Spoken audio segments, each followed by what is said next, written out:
साक्षी के पैदा होते ही उसकी माँ गुजर जाती है, जिसके बाद उसके पिता आलोकनाथ अकेले ही उसका पालन पोषण करते हैं। 16 साल की उम्र से ही साक्षी ने घर चलाने के लिए नौकरी शुरू कर दी थी। बेटी से बढ़कर एक बेटे की तरह वो अपने पिता को कंधे से कंधा मिलाकर काम में हाथ बटाती रहती है। साक्षी, मेरे होते हुए तुझे नौकरी करने की कोई जरूरत नहीं है। तेरे हर शौक पूरे करने के लिए मैं अभी जिंदा हूँ। और आपकी शौक का क्या पापा? आपके भी तो कुछ शौक होंगे ना, मुझे वही सब पूरे करने हैं। मेरे शौक का क्या बेटा, मैं तो बूढ़ा हो चुका हूँ। मेरे शौक तो तेरी माँ के साथ ही कब के मर चुके हैं। अब तो सिर्फ एक ही सपना है मेरा कि जल्दी से किसी अच्छे लड़के को देखकर तेरी शादी करा दूं। क्या पापा, आपकी हर बात मेरी शादी पर आकर ही क्यों अटक जाती है? अगर मैं चली गई तो आपका ख्याल कौन रखेगा?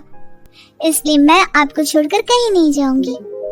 अरे बेटा, एक ना एक दिन हर लड़की को जाना ही पड़ता है, तुझे भी जाना तो होगा ही। अपने पिता की बातों से निराश होकर साक्षी अपने रूम में चली जाती है। पिता से दूर होने के ख्याल से ही वो फूट फूट कर रोने लगती है। कुछ दिनों के बाद, आलोकनाथ जी, हमारी नजर में एक लड़का है। उसके पास बंगला, कार, सब कुछ है। सुना है करोड़पति लोग है वो। आप कहे तो आपकी बेटी के लिए बात करूं? अरे लेकिन हमारे इतने बड़े परिवार में अपनी बेटी ब्याहने की हैसियत नहीं है। उन सब की चिंता मत कीजिए। उन लोगों को दहेज वगैरह कुछ नहीं चाहिए। वो लोग तो सिर्फ अपने परिवार के लिए गुणी और संस्कारों से परिपूर्ण बहू चाहते हैं। अगर ऐसी बात है तो आप उन लोगों से मेरी बेटी के बारे में बात कीजिए। मेरी बेटी में वो सभी गुण हैं जो वो अपने परिवार की बहू के लिए चाहते हैं। इस तरह वो साक्षी का रिश्ता लेकर अर्जुन नाम के लड़के के परिवार के पास जाता है। साक्षी की फोटो देखकर लड़के वाले उसे झट से पसंद कर लेते हैं, जिसके बाद अर्जुन के परिवार वाले साक्षी को देखने उसके घर पहुंचते हैं। आलोकनाथ जी, हमें तो आपकी लड़की फोटो में ही पसंद आ गई, और फिर भाई साहब ने आपकी लड़की की तारीफ भी बहुत की है। अब तो बस आप हमें उससे मिलवा ही दीजिए। साक्षी बिटिया, बाहर आना तो। साक्षी। अपने पिता की आवाज सुनकर साक्षी तुरंत बाहर आ जाती है और एक एक करके सभी के पैर छूती है। आलोकनाथ जी, आपकी बेटी तो सच में बहुत गुणवान और संस्कारी लगती है। बिटिया, क्या क्या शौक है तुम्हारे? पापा, और अपनी जरूरतें पूरी करने के अलावा मेरे और कोई शौक नहीं है।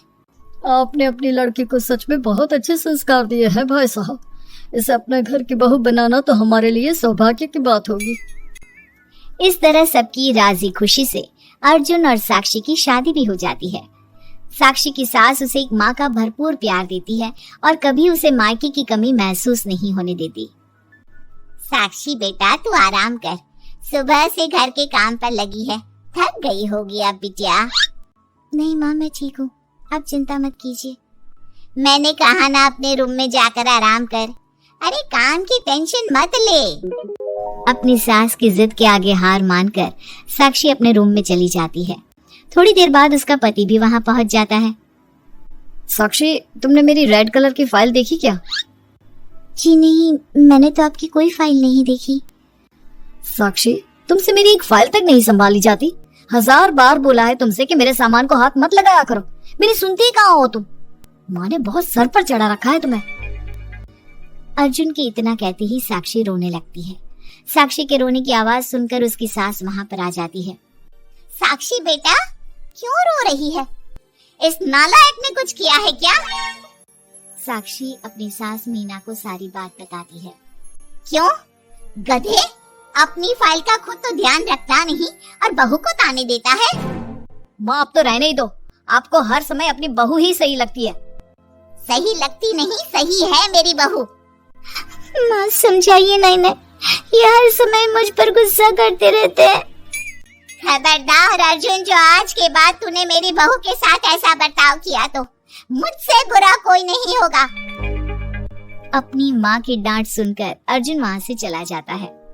बहू, अगर दोबारा ये तुम्हें ऐसा कुछ कहे तो तुम मुझे आकर फौरन बोल देना। मैं हमेशा तुम्हारे साथ खड़ी रहूंगी बेटा। माँ, आप सच में बहुत अच्छी हो। मुझे बचपन से लेकर आज तक कभी एक माँ का प्यार नहीं मिला, लेकिन जब से आप मुझे मिली है तब से मुझे माँ की कमी कभी महसूस नहीं हुई। अरे पगली, मैं भी तो तेरी माँ ही हूँ, और मेरे होते हुए अब तुझे कभी अपनी माँ की कमी महसूस नहीं होगी। एक दिन। साक्षी, अब मैं तंग आ चुका हूँ तुमसे। भगवान के लिए मुझसे दूर रहा करो। अब मुझे ना चिढ़ होने लगी है तुमसे। अर्जुन, ये क्या तरीका है अपनी पत्नी से बात करने का? माँ प्लीज, आप रोज रोज इसकी पैरवी करने मत आया कीजिए। अरे क्या हुआ, सुबह सुबह तमाशा क्यों लगा रखा है? पापा, आपको पता है, इस साक्षी की वजह से मेरा लैपटॉप खराब हो गया है। ऑफिस का पूरा डाटा इसी में था, और देखिए ना, इसने उसमें चाय गिरा दी। अब मैं अपने बॉस को क्या जवाब दूंगा? माँ, मेरा यकीन कीजिए, मैंने जानबूझकर चाय नहीं गिराई। मैं तो इन्हें दे रही थी चाय, लेकिन इन्होंने ही ठीक से नहीं पकड़ी। अच्छा, तब इसमें भी मेरी ही गलती है। वाह साक्षी वाह। अर्जुन, तू बहू पर इतना क्यों भड़क रहा है? अब जो हो गया सो हो गया। सुन लेना ऑफिस में थोड़ी सी डांट। अब अपनी बीवी के लिए इतना तो कर ही सकता है ना तू। मैं आपके लिए दूसरा लैपटॉप ले आऊंगी, आप परेशान मत होइए। कोई जरूरत नहीं है उसकी, मैं खुद ले लूंगा। मेहरबानी करके अब मेरे सामान से दूर रहना। इतना कहकर अर्जुन वहां से चला जाता है, जिसके बाद साक्षी फूट फूट कर रोने लगती है। चुप हो जा बेटा, उसकी बातों का बुरा मत माना कर। अरे वो तो पागल है। मीना के इतना कहते ही साक्षी उसे कसकर गले लगा लेती है। माँ, आप नहीं होती तो मेरा क्या होता? मैं बहुत भाग्यशाली हूँ जो भगवान ने मुझे सास के रूप में मेरी माँ लौटा दी है। बेटा, जीवन में ये सब चलता ही रहता है, ऐसी बातों को दिल पर नहीं लगाना चाहिए। चल अब अपने आंसू पोंछ और मेरे साथ काम में हाथ बटा। इतना बोलते ही मीना रसोई की तरफ चल देती है। साक्षी भी अपनी सास के पीछे चल देती है और सभी बातों को भूलते हुए खुशी खुशी काम पर लग जाती है। मन ही मन साक्षी अपनी सास को हर जन्म में अपनी माँ के रूप में मांगने के लिए भगवान से प्रार्थना करती रहती है। ऐसे ही दिन बीतते रहते हैं। मीना हर समय ढाल बनकर अपनी बहू के लिए खड़ी रहती। तभी एक दिन पड़ोसी, मीना, तूने अपने बेटे के लिए ये कैसी बहू चुनी है, जिसकी माँ उसके पैदा होते ही गुजर गई? अरे ये तो कुलक्षणी है। ऐसों के घर का तो पानी भी नहीं पीना चाहिए, और तूने उस घर से लड़की चुन ली। ये सब फालतू बातें हैं, ऐसा कुछ नहीं होता। मीना, तूने उस बिन माँ की बहू को बहुत सर पर चढ़ा कर रखा है। अभी भी वक्त है, संभाल ले उसे। कहीं ऐसा ना हो कि तेरे हाथों से फिसल जाए तेरी बहू। ये तुम लोग क्या बोल रही हो? मेरी बहू बाकी बहू जैसी नहीं है, वो तो कोहिनूर से भी कीमती है मेरे लिए। हमारा काम था तुझे समझाना, बहू को कभी भी बेटे से बढ़कर प्यार नहीं देना चाहिए, वरना उन्हें बिगड़ते देर नहीं लगती। और यहाँ तो तेरी बहू बिन माँ के पली बड़ी है, न जाने उसके बाप ने कैसे संस्कार दिए होंगे उसे। चुप करो तुम लोग, मैं अच्छे से समझती हूँ तुम लोग मुझे मेरी बहू के खिलाफ भड़काना चाहते हो। देख मीना, हम तेरी सहेलियां हैं, तुझे भड़काकर हमें कुछ नहीं मिलने वाला, लेकिन बहू को इतना सर पर चढ़ाना ठीक नहीं। हमारा काम तो सिर्फ तुझे आगाह करने का था, बाकी मानना न मानना तेरी मर्जी। चल मीना, अब हम लोग चलते हैं, तू अपना ध्यान रखियो। इतना बोलकर सभी लोग वहां से चले जाते हैं, जिसके बाद मीना घंटों तक सोच में डूब जाती है और अपने बहू के प्रति इतनी सारी बातें सुनकर कहीं ना कहीं उसके मन में भी साक्षी के लिए हीन भावना जन्म लेती है। तभी वहां पर साक्षी भी आ जाती है।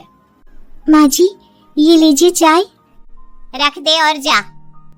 क्या हुआ माँ जी, आप कुछ उखड़ी उखड़ी सी लग रही हैं। कहाँ ना जा यहाँ से, एक बार में तुझे सुनाई नहीं देता क्या? अपनी सास का बदला सा व्यवहार देख साक्षी तुरंत वहां से चली जाती है। अगले दिन, बहू, बहू, कहाँ चली गई? साक्षी! जी माँ जी। ये क्या, घर इतना गंदा कैसे हो रखा है? कभी हाथ पैर भी मार लिया कर इधर उधर, वैसे तो सारा दिन घर में नाचती रहती है। मैं अभी पूरा घर अच्छे से साफ कर देती हूँ माँ जी। एक हाथ में झाड़ू और दूसरे हाथ में बाल्टी लिए साक्षी चुपचाप घर के कामों में लग जाती है।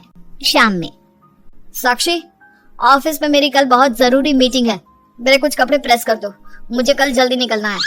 जी, अभी कर देती हूँ। साक्षी अर्जुन के कपड़े प्रेस कर ही रही होती है, तभी उसके ससुर उसे आवाज लगा देते हैं, जिस पर वो भागते हुए उनके पास जाती है।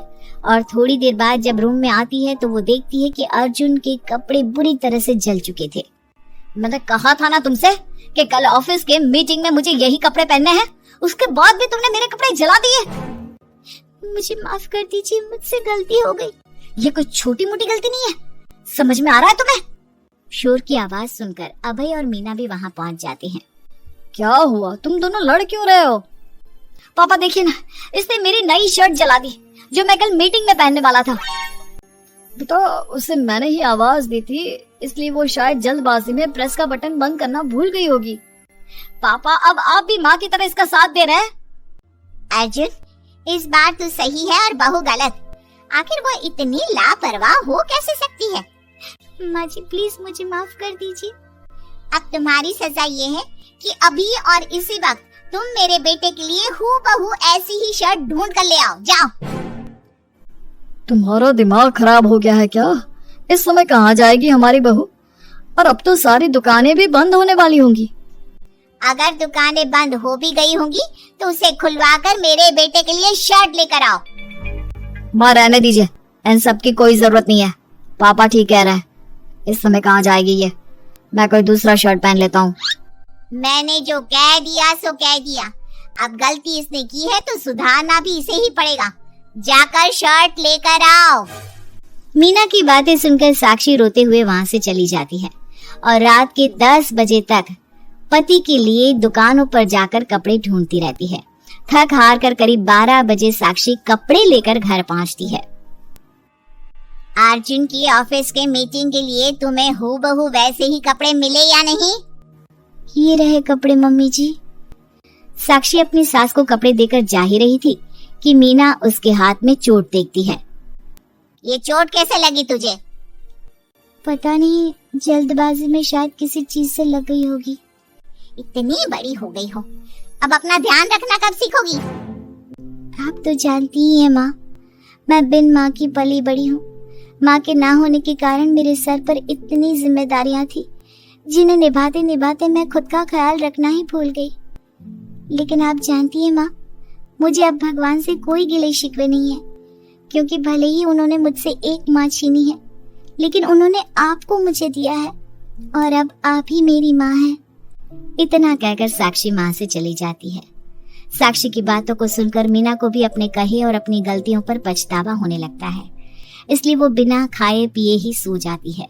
अगले दिन, माँ जी कल का सारा खाना तो ऐसे ही पड़ा है, आपने अच्छे से खाना नहीं खाया था क्या? मुझे भूख नहीं थी कल।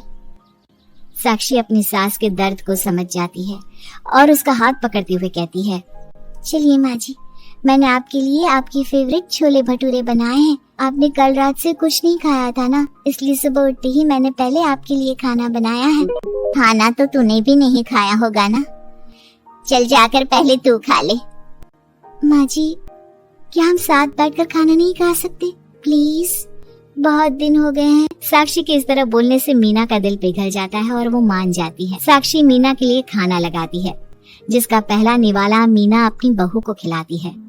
मुझे माफ कर दे बेटा, मैं जानती हूँ पिछले कुछ दिनों से मैंने तुझे बहुत चोट पहुँचाई है, हो सके तो मुझे माफ कर देना। नहीं नहीं माँ जी, आपका पूरा हक है मुझे डांटने का। मुझे आपकी किसी भी बात का कभी बुरा नहीं लगा। अपनी सहेलियों की बातों में आकर मैंने अपने दिल में तेरे लिए नफरत पाल ली थी, लेकिन कल जब तुझे रोते बिलखते देखा तो मेरी ममता फिर से लौट आई। मुझे माफ कर दे बेटा, मैं एक अच्छी सास नहीं बन सकी। किसने कहा आपसे कि आप अच्छी सास नहीं हैं? आप तो वर्ल्ड की बेस्ट सास हो, और सच कहूं उससे भी बढ़कर बेस्ट बेस्ट बेस्ट बेस्ट मेरी माँ हो आप। इतना कहकर साक्षी अपनी सास को गले लगा लेती है और उसके बाद दोनों पहले की ही तरह हंसी खुशी साथ रहने लगते हैं। वीडियो को लाइक करें और ऐसी ही मजेदार कहानियाँ सुनने के लिए चैनल को सब्सक्राइब करें। धन्यवाद।